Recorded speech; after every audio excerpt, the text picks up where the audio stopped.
See if it works.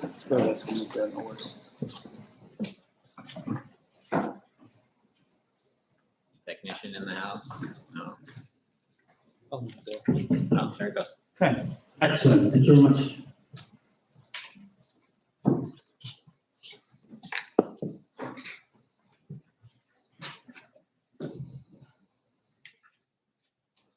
So good morning, everybody.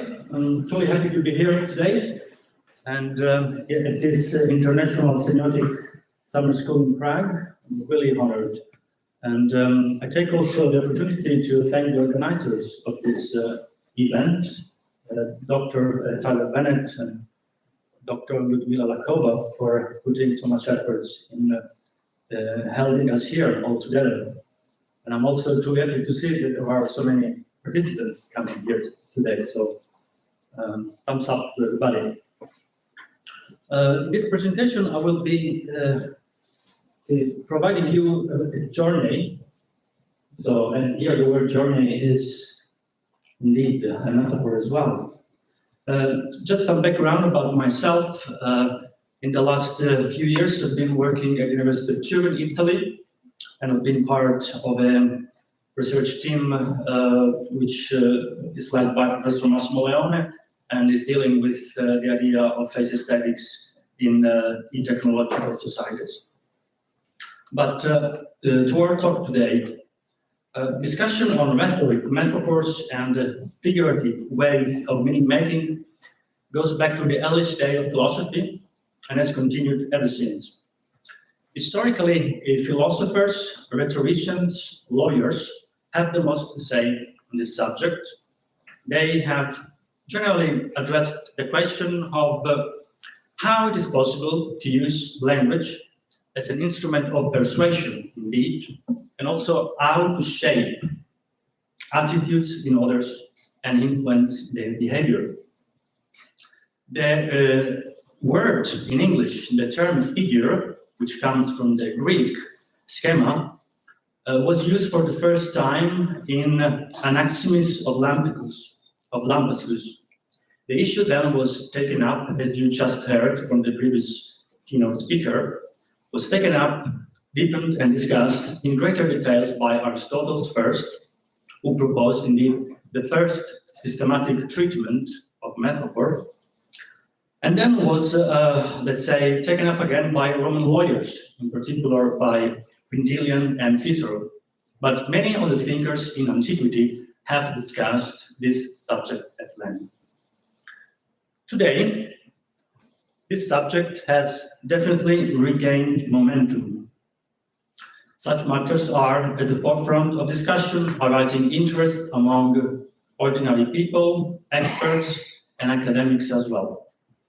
So this concept, the concept of metaphor, resurfaces today under many new guises and new terminology, especially in a world which is indeed dominated by images. So terms such as visual rhetoric, visual metaphor, multimodal metaphor, pictorial metaphor, etc., they are representing some illustrations of the pervasiveness of this phenomenon, first of all. But not only that, this terminology, which in the past was somewhat part of a toolkit of philosophical concepts, today has become, let's say, the vocabulary of everyday life. People use such concepts. And they make up also a sort of socio-technical discourses, especially around technology. Now, as it is clear from my title of my talk, which has been reshuffled, semiotic approaches to the concept of visual metaphor towards an oblique semiotics. I will come back to this term later. My aim with this talk is quite simple, so to speak. I would like to provide an examination of the concept of, in particular, visual metaphor So from the point of view of my own discipline, which is semiotics. In doing so, I hope to provide you, especially the students, a vademecum onto this subject. And I refer particularly to those students that are approaching the subject for the very first time. It is not easy at all to navigate through the plethora of concepts, typologies, and applications of metaphors and visual metaphors that have been laid out throughout the centuries. So I have taken the idea of the school, the semiotic school, quite literally, I would say. So the main purpose of this talk is, therefore, a recapitulation of what has been said in semiotics about metaphor, and in particular about the visual element of metaphor. Don't get me wrong, this is not supposed to be a fully fledged theory of metaphors, nor it represents an exhaustive outlook, as the limits of time and space impose a selection of the authors and the material that I can treat with you. Before I continue, let me also provide you a quick signpost about the title. As you check the leaflet of the program of the International Summer School, my title has been changed. I have replaced the first part of the title, Figurative Ways into Meaning Making, with a terminology that I believe it is a little bit more appropriate, more succinct, and in my opinion, also more incisive. I use the term oblique semiotics, and I borrow this terminology from Algirdas Greimas Semiotics. Indeed, this term comes from the well-known article entitled The Benediction Convert. I'm sure all of you have heard about this paper and have read it already. Here, Greimas discusses the distinction between plausibility, veracity, truth, and certitude. And he writes that the language of connotations are basically understood as a type of oblique semiotics. So they constitute the language of connotation, a type of oblique semiotics. So in my opinion, this terminology lays out well a sort of idea of laterality, of lateral thinking, of obliquity that somewhat characterizes all types of metaphorical expression and metaphorical thinking.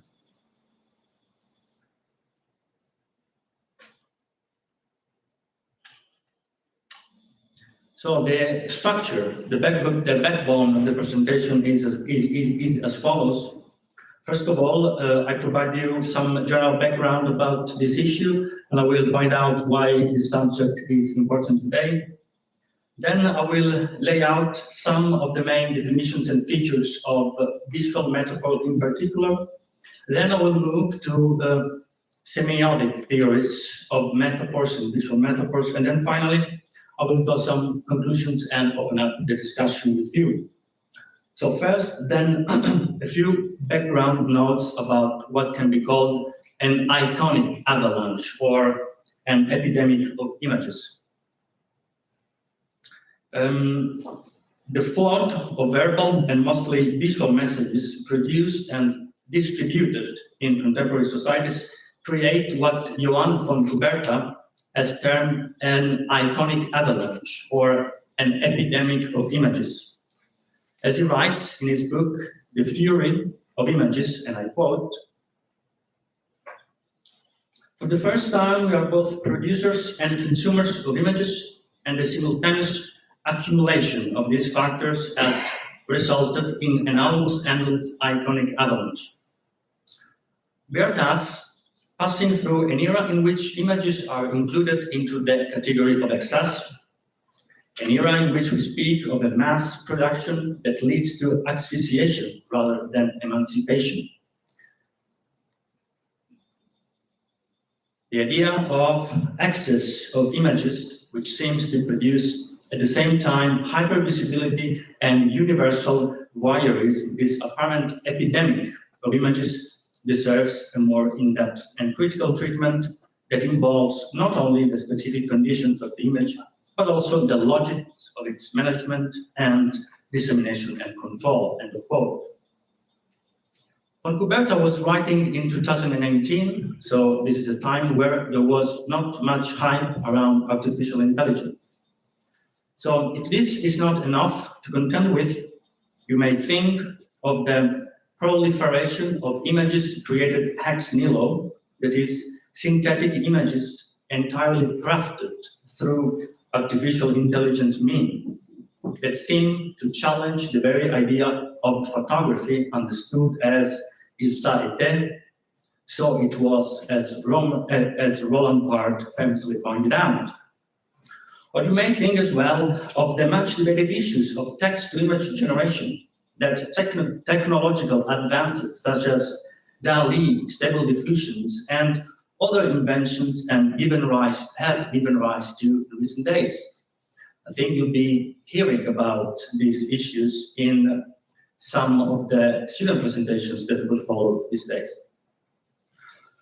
One of my favorite examples is this one. This is the winner, by the way, of the Sony photography contest. It is a picture which was created by Boris Eldagsen. So this picture was never taken, and yet it won the contest of a very prestigious photographic contest. Another good example is the one of Raphael Fabre. He was tinkering with the idea of fooling the French authorities with the creation of an ID card, a real ID card, by providing them an image of himself, which was entirely crafted by synthetic means. And by the way, he managed to get the issue of this true ID card with the fake photo. Well, you may discuss these examples in terms of simulacra, if you wish, a la Baudrillard, or you can frame them in terms of what Hans Belting has termed cyber faces, which are simply a reproduction of images of faces that do not correspond to anybody there in flesh and bones, so masks without faces. But besides the obvious and important aspect of the verisimilitude in visual images, a topic that fascinates quite a bit. Those types of images make us think about the very logic behind the creation of images. That is to say, the production of discourses and the production of images as technology. So the production of images as technology. Let me clarify this point. It was indeed Yuri Mihailovich Lotman who pointed out that one way to think of rhetoric is to think of it in terms of its technological character. So rhetoric as technology. Indeed, there is a technological character of rhetoric, as rhetoric, by definition, is to be understood also as the science of text generation. So this definition of rhetoric laid out by Lotman indeed sets the opposition between science of text generation and science of text interpretation. And here, of course, the reference to rhetoric as a technology is to the science of text generation. So now, a good question for us to ask ourselves would be the following. So whether we do live in a time that is marked by a resurgence of rhetoric, a new sort of a renaissance, so to speak, and thus one should ask, what is the place of metaphoric thinking and expression today, and what is its place among older modeling systems? In one of his works on metaphors, which was already cited before, Umberto Eco concludes that there are no algorithms of metaphors and for metaphors. And given the stage of technological development of the time he was writing, he would bet that it would be impossible to prompt a computer for generating metaphors. He was writing in the 1980s, by the way. So what are the new ways and the new technologies of text interpretation is still an open question, and I think it should be discussed. And it's also a very key question and a very fascinating one. Now, on metaphor and more generally on rhetoric waits a ballast of more than 2,000 years. And the interest and appreciation of this very old science has been uneven throughout centuries. Semiotics, if nothing else, had at least the merit of having cleared rhetoric out of the world of classicism, seeing rhetoric as a useful tool for analyzing forms of persuasion, in particular in the world of advertising and marketing. There are, however, some historical and some geographical differences that should be noted, I believe. While indeed in the Anglo-Saxon area, there has always been respect and attention for rhetoric, as evidenced by the works of Ivory Richards, The Philosophy of Rhetoric, and also as it is shown by the works of the Neo-Aristotelian School of Chicago. So Wellek and Warren, Brooks and Wimsatt, to mention but a few. In Italy, for instance, the influence of process aesthetics, with its devaluation of the technical aspect of the work through rhetoric, much in despair and in disrepute. So much so that we began to speak of rhetoric in Italy on the wave of the first discoveries, indeed in the 1960s, of formalism, of structuralism, and of semiotics. And this is a merit that no one can deny or no one can take away from semiotics.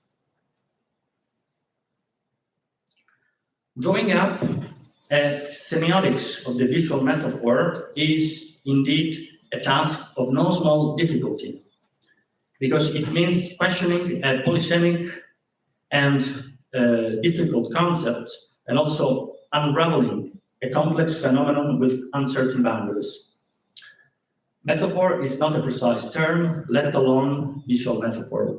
Max Black, in 1955, once wrote that metaphor is a loose term at best, and we must be aware of attributing to it stricter rules of usage than are usually found in practice. Indeed, metaphor is definitely a hard nut to crack. In more than 2,000 years of study, metaphor has resisted every attempt to develop a stringent theory and any effort to pigeonhole it into well-defined categories. Indeed, the attempt of any rhetoric theory has been to tame, so to speak, to master an object of study that is intrinsically indomitable and elusive. Metaphor, then, is a subject that would make even far more experienced researchers and professors than me trouble their wrists. First of all, because the bibliography on the subject is vast, and its vastness grows year by year. Two large bibliographies were devoted to the subject since the 1970s. The first one is the one by Schiebels, which listed approximately 4,000 entries. It was followed by the work of Van Noppen in 1985, in which was covering the publications after 1970s. And from 1985 up to now, you can imagine how much has been written onto the subject. Secondly, it is also difficult to discuss metaphor because, as it was already anticipated in an essay written by Umberto Eco in the 1980s, it is hard to say anything new about this concept after Aristotle's first extensive treatment of the subject more than 2,000 years ago, as it was already pointed out before. This makes the subject particularly challenging, in my opinion. Eco complained, Umberto Eco, that very often the definitions of metaphor that we find in the various dictionaries and treatises on the subject are nothing more than tautologies or circular definitions that actually do not tell much either what a metaphor is or how it should work. Yet, as the scientific literature on the subject has humbly shown, we think in metaphors, and it is therefore clear that the cognitive aspect and the metaphorical mechanism cannot be treated separately and should be discussed in tandem. Moreover, not only in literature, in poetry, and the arts are metaphors widely used, but as Lakoff and Johnson famously pointed out, metaphors permeate everyday life as well. If this is not enough to contend with, metaphoric thinking constitutes as well the backbone of scientific revolutions, of creativity, and of invention. In a recent book entitled The Psychology of Totalitarianism, the clinical psychologist Matthias Desmet discusses the psychological effects of science and describes, in my opinion, quite convincingly, both the achievements and the negative effects of scientific progress. After an excursus on the emergence of scientific and rational thought in Galileo, Copernicus, Newton, Lorentz, and many other great scientists, Desmet concludes, however, that the idea that science consists of making logical connections between objects and observable facts is in itself quite misleading. He writes, in fact, that scientific practice is actually more about empathy than one would expect. In other words, he claims that science is based on a resonant affinity between the observer and the phenomena under investigation. In this regard, Desmet quotes René Thom, who believed that the vast majority of the most significant theoretical advances in the history of scientific thought have stemmed from the ability of their inventors to put themselves, so to speak, in the skin of things. That is to say, to be able to empathize and to resonate with the entities in the external world. As such, Desmet explains, science constantly stumbles upon an essence that is in itself unknowable and mysterious, and that can only be described through the language of poetry and through the language of metaphor, rather than through the mathematical and numerical discourse.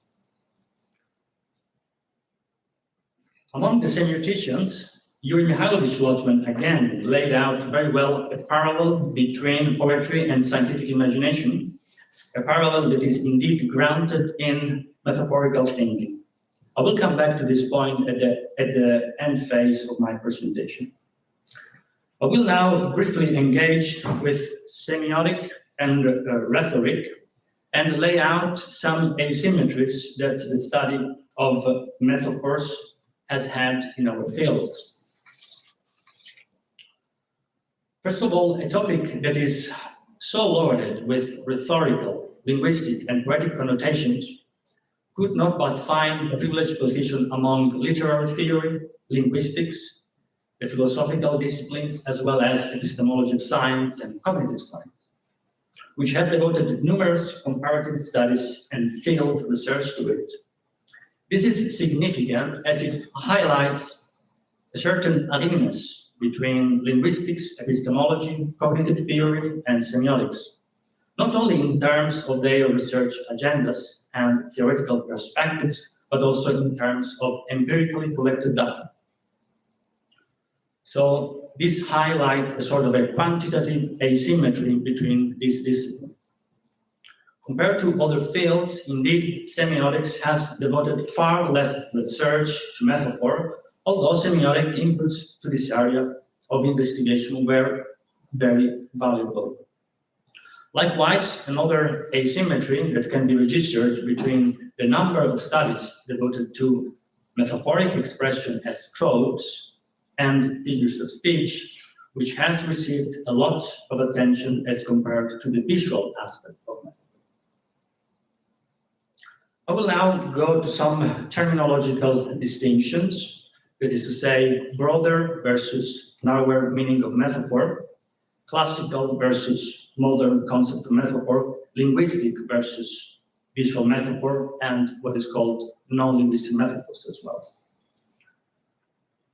To start with, it should be said that there are two meanings in which the concept of metaphor is usually used, a broad one and a narrow one.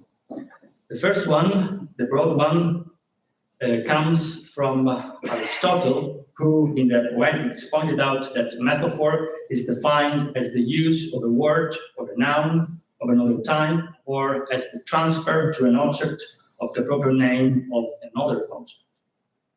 In the narrow sense of the term, instead, metaphor indicates one of the tropes within the array of all possible tropes. In this sense, metaphor is, alongside of metonymy, synecdoche, hyperbole, irony, etc., one of the variations of metaphor in the broader sense of the term.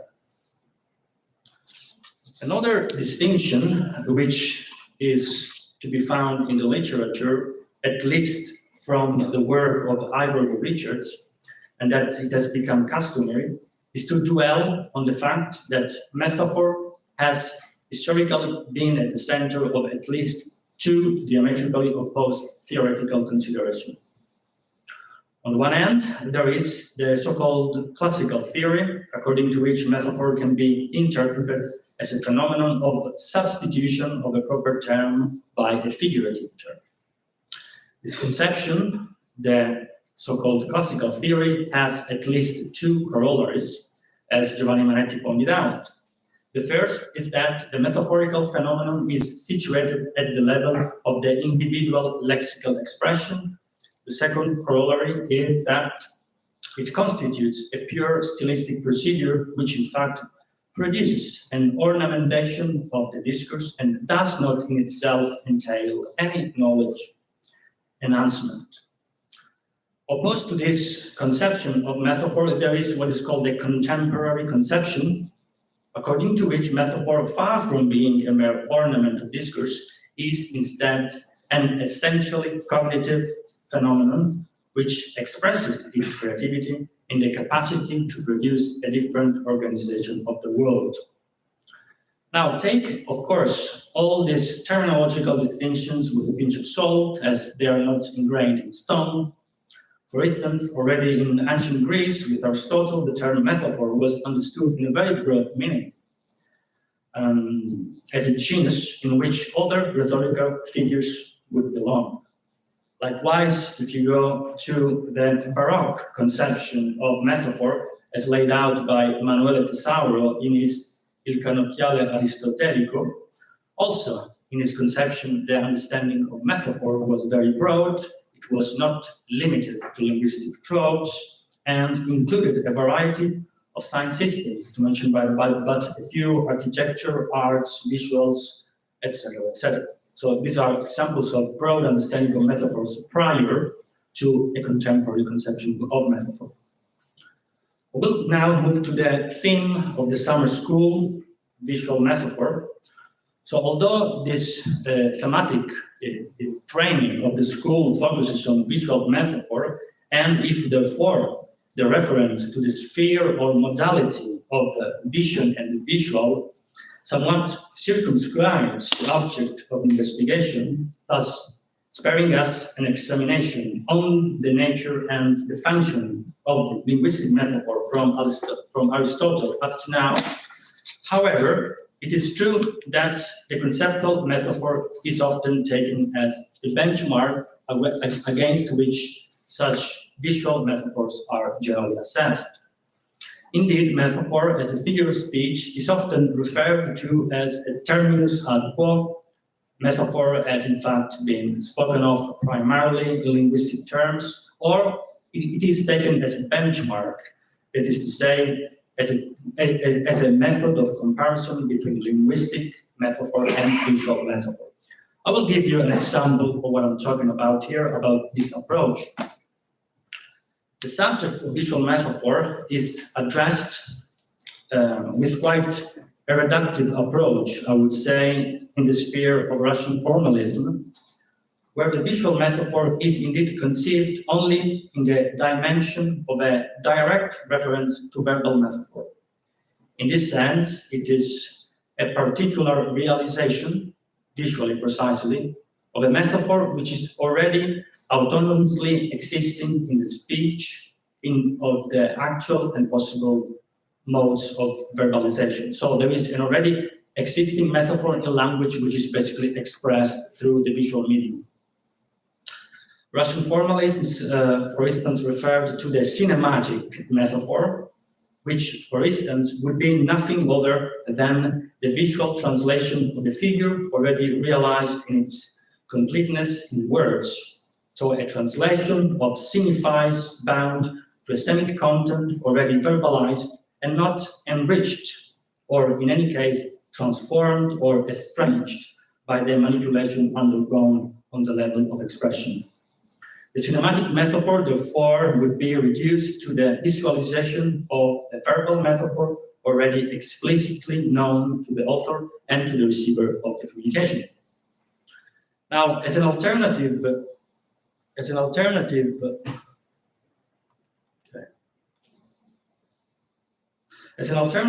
to this view, visual metaphor has been recently seen as an overcoming of the linguistic metaphor and its constraints.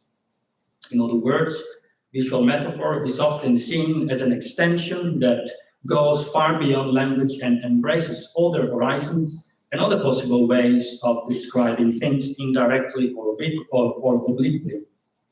In this regard, we speak, indeed, of non-linguistic metaphors, an umbrella term in which baskets fall a plethora of various types of metaphors: visual, gestural, auditory, and even perhaps olfactory metaphors.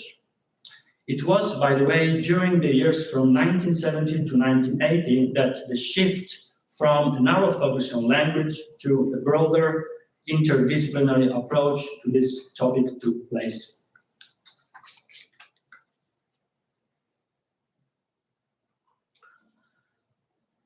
Let us make clear from the outset, however, that the term visual metaphor is somewhat vague and obscure, or at least questionable, and in any case, it should be not treated lightly. In fact, one could ask what the term visual metaphor stands for, and even argue whether visual metaphors per se are really different from other types of metaphors. Indeed, these are images that may evoke metaphors, and therefore such images can operate on a metaphorical level too, functioning just as a linguistic metaphor would. However, this does not mean to say that metaphors do not operate on a visual level and that there are not mutual and complex relations between language and vision. Quite the contrary.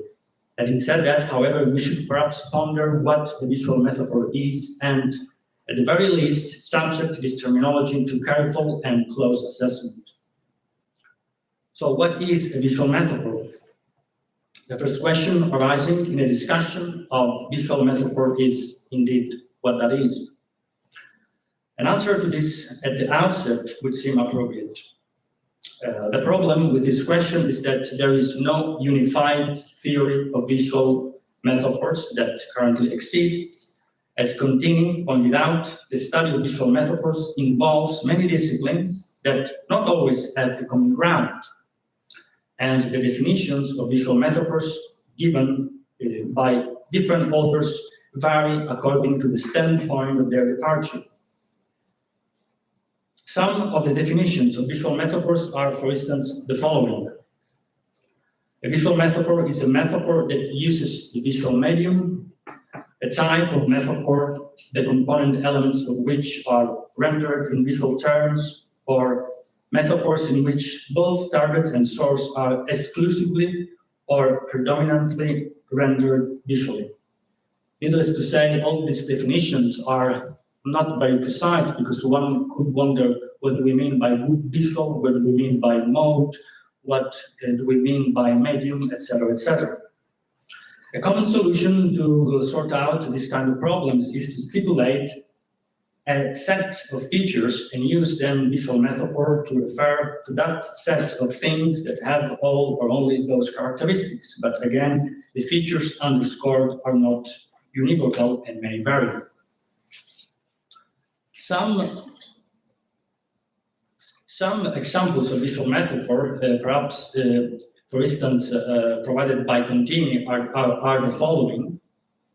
The heads of Giuseppe Arcimboldo, where the parts of the human face are basically replaced with vegetable and fruits, but you can still recognize the face and the shape and the pattern of the head and face.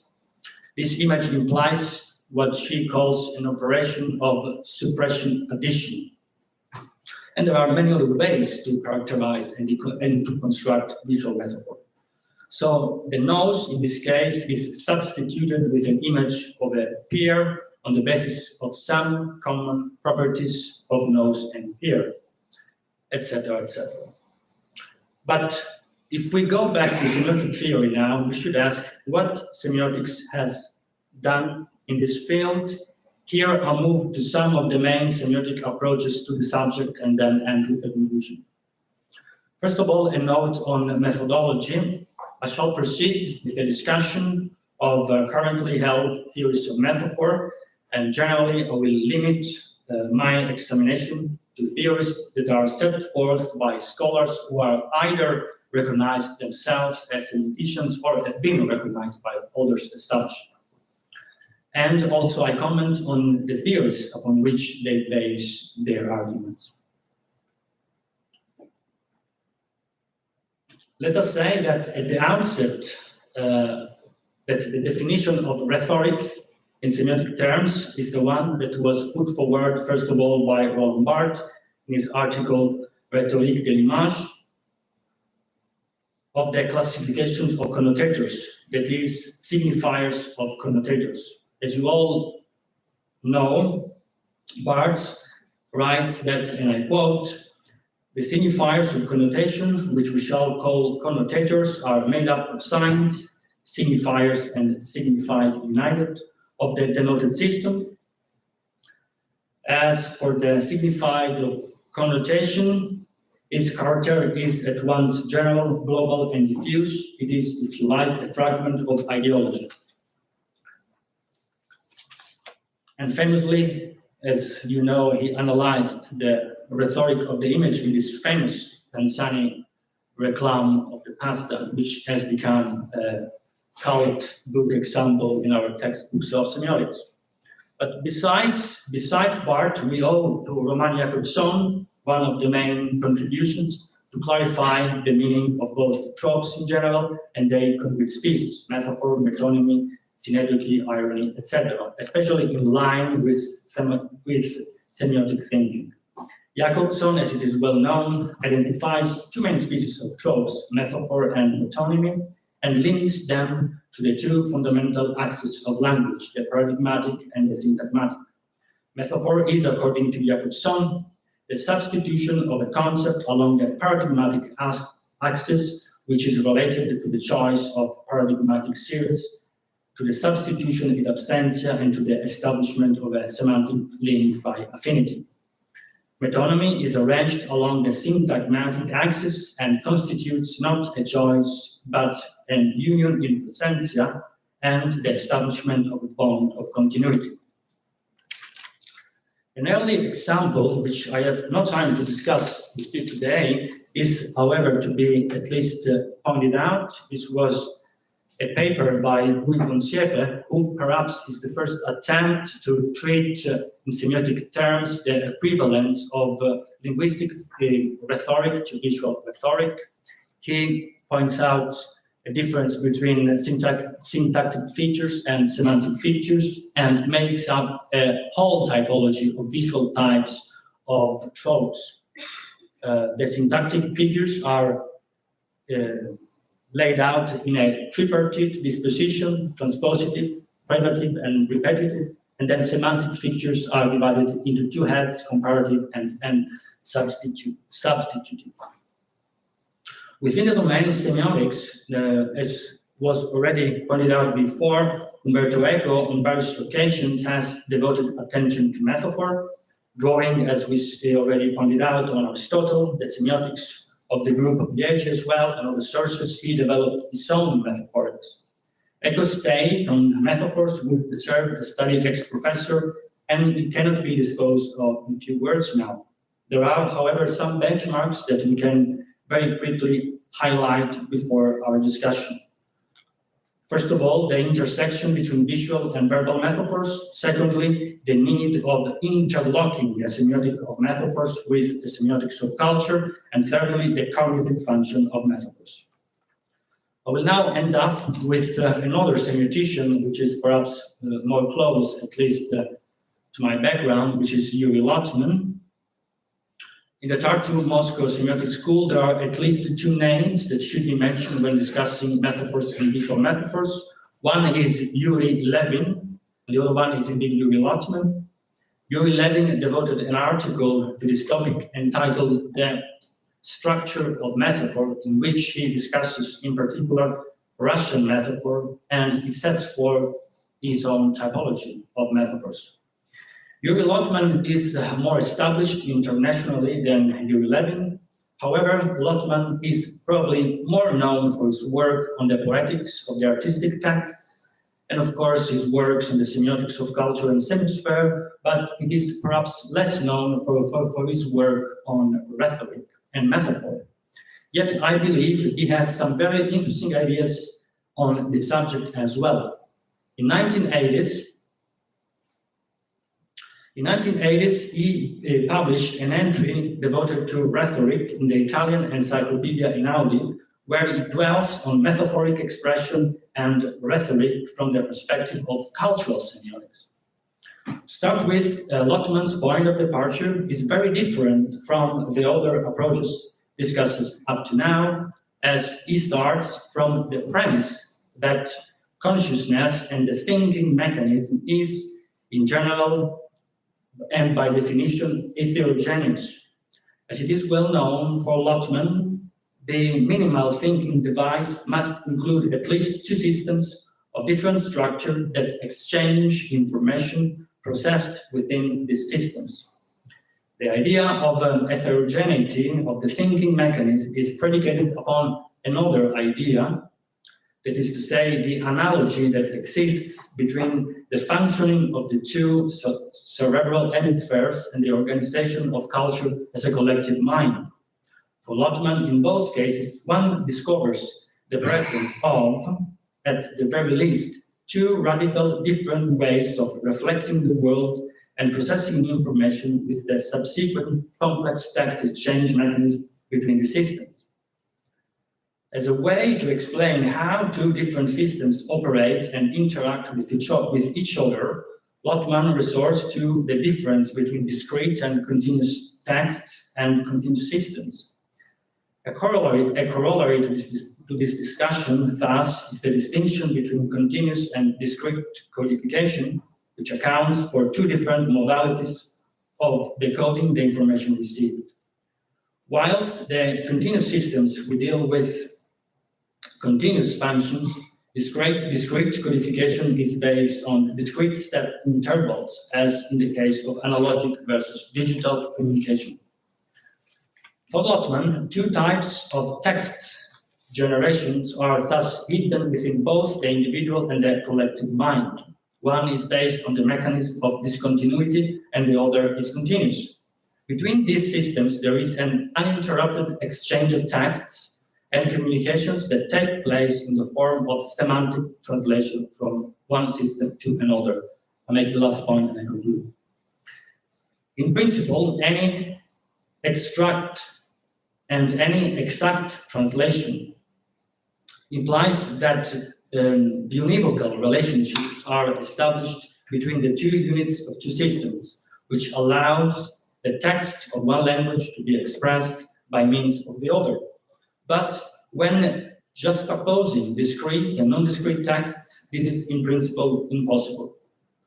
This leads to under these conditions, the situation that Lotman calls the situation of untranslatability arises. And we know very well that it is precisely here that attempts at translations are realized with particular tendency and yields the most valuable results. In this case, one does not have the exact translation, but an approximate equivalence. This irregular and inexact, but in certain sense equivalent translation constitutes for Lotman an essential element of all creative thinking. It is precisely this irregular juxtaposition that gives impulses for the emergence of new thematic links and radically new texts.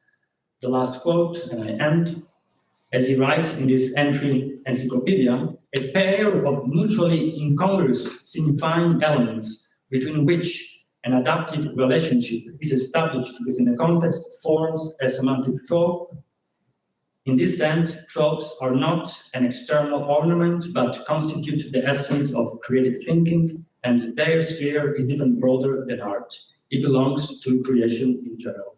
Thank you.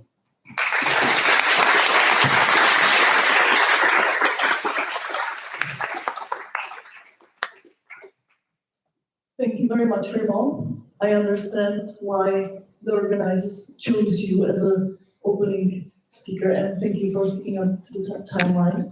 So, if you have any questions, I would like to ask you come forward like before and ask through the microphone. Thank you very much, Remo, for this very interesting presentation. So when you said at the beginning, like that the metaphor, like doesn't have an algorithm. So I would like to connect this to Martin's previous talk about how metaphor is connected to our these living beings. So is it in that sense possible that what makes us living beings is this ability to metaphor, because either AI or ChatGPT or Siri can produce actually algorithms for metaphors? So what do you think of that? Thank you for the question, first of all. That's a quotation which I've taken from Umberto Eco's article, which is called On Metaphor, indeed. And if you pay attention to the conclusions that he gives, it is exactly that quote, that for metaphors there is not a formula, a precise formula, and there is not an algorithm. As I pointed out also in my presentation, he says that it would be very tough to ask a computer to formulate some metaphors, but at the time we are dwelling at this moment, perhaps we should, rephrase this conclusion and find out whether algorithms are unable to produce metaphors. Probably yes, probably no. It is an open question, yet something to think about. Okay, thank you. And my second question is, so you said you mentioned this avalanche of images. I mean, I understand the images are everywhere. The images are essential. We see images in imagination. We see images in dreams. We see them everywhere. But what about those people who are blind, who have never ever in their life seen the images, maybe who were born blind? How do you explain the visual metaphor to those people? So have everything completely dark. Could darkness also be understood as this visual metaphor for them, maybe? Excellent question. I'm not an expert of studying cognitive impairment due to blind vision, but I assume that probably there would be other senses that would work out in order to produce metaphoric images for them. And also, by the way, it doesn't mean that the sort of demarcation we are making between visual and non-visual, I think, is a little bit artificial. First of all, because if you take, classical accounts, also semiotic accounts on metaphors, they stress the fact that we shouldn't ask, okay, are there visual metaphors? Are there pictorial metaphors? Are there musical metaphors, etc.? But we should rather ask, what is the mutual relationship between those modalities? And both Jakobson, made this claim already in the 50s, 60s. Eco as well made this claim. And in my understanding, although they do not dwell exactly on the concept of visual metaphors, they still operate in a way that give us some hints as to how those metaphors works over other semiotic systems that are not linguistic.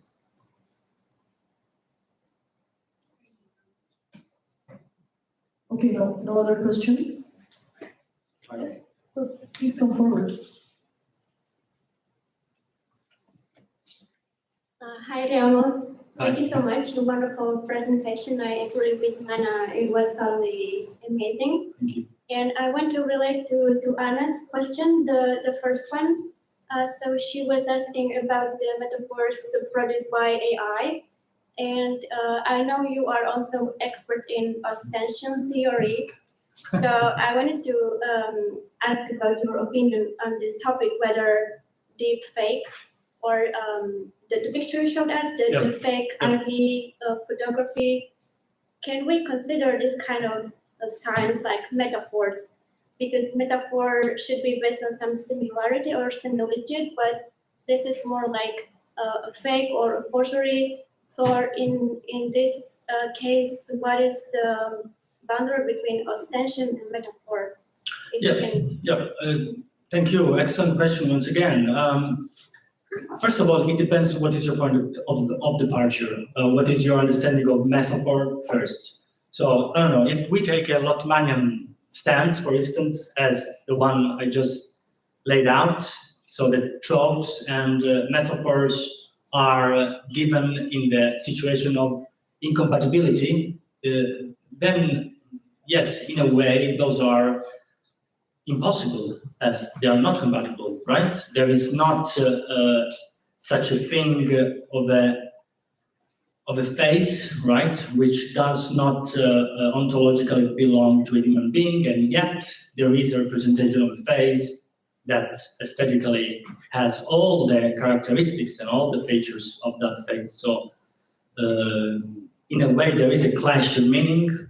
There is a sort of a irrational characteristic that, in a way, justifies this. But yet, one of the benchmark of the theory of metaphors in semiotics was that they have to have a cognitive hunch, so they have to produce new knowledge, right, in order to be sort of true metaphors. Umberto Eco relies on the fourth type of metaphor laid out by Aristotle, and he claims that in that fourth case, metaphor gives about something new that the speakers didn't know before. So the question we should ask ourselves is, do we learn more with these images? Is there any new knowledge that comes about from it? And therefore, once we have set out our criteria of understanding, perhaps we can provide an answer as well. But I'm a little bit skeptical in calling them metaphors in the way in which the tradition is done. But I might think twice. Thank you. Thanks for your excellent presentation. So I'm curious if you could lay out a little bit more sort of the, with this conclusion, going back to your new subtitle of the sort of obliqueness and how, if that's referring to the diagonality of the Gramscian square, and also in the context of metaphor, you know, vis-a-vis this question of with Eco, if it can be algorithmic or not, remembering that every time you put it in the same prompt, you get a very different thing out. So is it algorithmic, or is it, you could say, just stochastic in some sense? And so is it not, in essence, doing the work of a metaphor, which is connecting a specific meaning that can be traced back, right? And so I think that there's some ambiguity there that can be teased out, especially if we remember that these images are not generated ex nihilo. They are instead built on the corpus of mainly Western civilization, but all of the images that were available 2021 prior on the internet. And so that there is this sort of real sense of, instead of being more like a DJ, right? Like remixing and rematching already little bits of signification, and what happens when we sort of fragment the gestalt of the metaphors which these works of art did represent. And if we're instead dealing with something of how techne and poesis sort of can supervene on each other in different ways, and when you have sort of the triumph of techne, what does that do to poesis? Thank you once again. And I'll take the opportunity to explain also the subtitle of my lecture here. I wasn't very happy with the first formulation of my title because it related to, let's say, a classicist way of understanding metaphor, which is, the opposition between literal and figurative. The first formulation of my title was, in fact, figurative ways into meaning making. So I wanted to avoid that. But having said that, and having provided a more general title, I also wanted to give, a way towards this term, which is not only sexy, oblique semiotics, but also has some value. There, in that article, Greimas talks about, the way in which we can create a framework that not only includes the language of connotations, but also includes other types of semiotic theory. Lotman, first of all, typology of cultures and typology of texts, Barth as well, and also the distinction, pointed out by Jaroslav between content and expression. And in his account of the 1960s, 70s, this type of synthesis was not yet arrived, and probably is not yet arrived even today. So I take it more as a personal challenge as a researcher to sort of combine these two concepts, the language of connotations as something which is oblique, with also the way in which metaphors somewhat operate. Of course, I do not mean to say that all metaphorical thinking is oblique. Yeah, of course, it is indirect, but we should, look for other features and definitions to define it. As for the second question instead, very fascinating one. Well, luckily, the computer scientists don't know about semiotics, luckily. What do I mean by that? Well, if they would have read the essay of Umberto Eco, in which he explains the difference between dictionary and encyclopedia, they would definitely come up with a model of artificial intelligence that would use that difference. As he explains in his paper, it is impossible to use a dictionary definition, a semantics based on dictionary definitions, because you must have a very in-depth encyclopedic definitions of the terms you use for the substitutions. Now, if you apply this to the concept of artificial intelligence, I think the results would enhance at an enormous rate if some semiotic knowledge would be taken into account. But luckily, we're not yet there.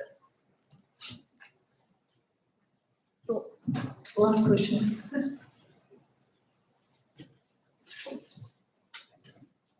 Thank you very much for your presentation. I like very much. Okay, I'll try to. Maybe try it again. No? Does it work? No, it's not working.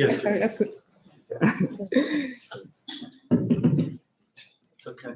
Thank you very much for your presentation, and I really like your Lotman's account. And here comes my question. In his article, Rhetoric as a music generating system, and you're thinking about tapes as minimum of thinking devices. I like very much this Lotman's idea. And here comes my question. Lotman speaks have not a visual metaphor as much, but as some metaphors. So metaphors were like a conceptual space which could help us deal with isomorphic, wider arrangement of concepts and ideas and so on. What do you think about this intersection between visual and metaphors? Thank you. Wonderful. First of all, yeah, well, these are not my ideas. I have taken it from Lotman, so we should praise his ability to lay out things in a effective way. But he has this term already included in his article in a sense. He has the last few paragraphs in which he discusses indeed the idea of not metaphors, but of meta-rhetoric.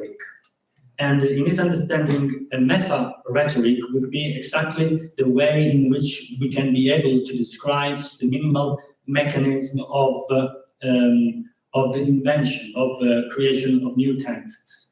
And this is given by what he calls the situation of incompatibility. But he even comes up with a formula, surprisingly, according to which, contrary to what Umberto Eco and others were claiming, that of course you need to have a common ground for the comparison of two things which are diametrically different, and this is done by a classification of seams and sememes. So you must have some commonality. Take the example of the face in which the attributes are substituted with fruits. Of course, between the ear and the nose, you must have some seams that are similar. Okay, they are both pointing, and you may come up with other qualities in order to make this comparison.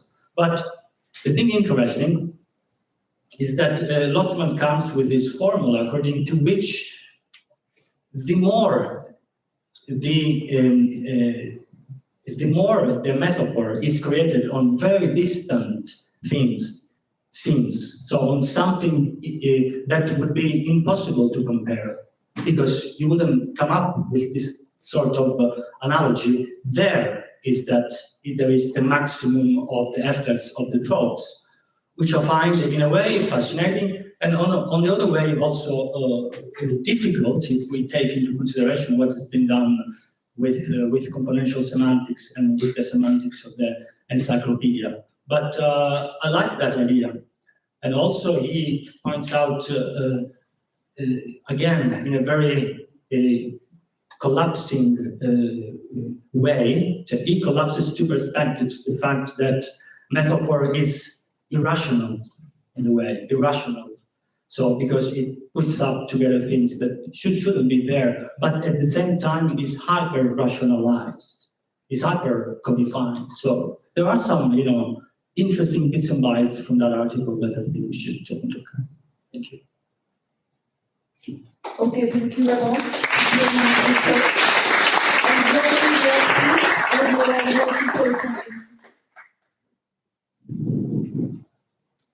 Yeah, so for those who are staying at the dorms, so first of all, I would like to apologize on behalf of the dorms for all the chaos with the Wi-Fi connection.